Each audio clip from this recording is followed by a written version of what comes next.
देश में चर्चाएं होती हैं, डिबेट होती है। बड़े बड़े बुद्धिजीवी क्या चीज़ पर डिबेट करते हैं? ईश्वर है या नहीं।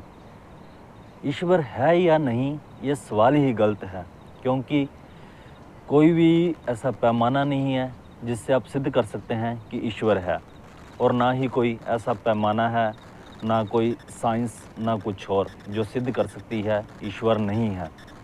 तो कुल मिलाकर ये सवाल ही गलत है। लेकिन बड़े बड़े बुद्धिजीवी ऐसी ही बातों पे चर्चा करते हैं, ऐसी ही बातों पे डिबेट होती है।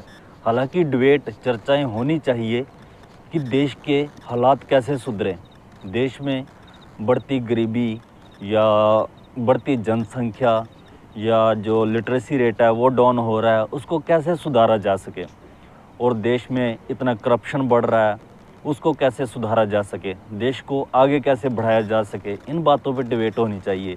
लेकिन डिबेट होती है धर्मों पर, ईश्वर है कि नहीं है, ऐसी बातों पर जो जिनका कोई लेना देना नहीं है इस संसार से। है नहीं है उससे इंसान को कोई फ़र्क नहीं पड़ता है।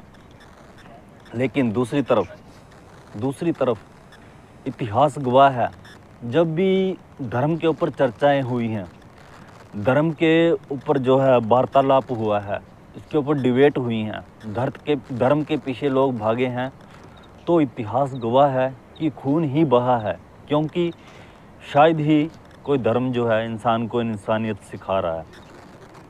तो इसलिए जिसने इंसानियत का धर्म अपनाया, जिसने इंसानियत को ही फर्स्ट प्रेफरेंस दी, वही जो है इन झगड़ों से बच पाया। नहीं तो जिसने भी धर्म के प्रति कट्टरता दिखाई, वो इस महायुद्ध से नहीं बच पाया। खून ही बहाया है धर्मों ने।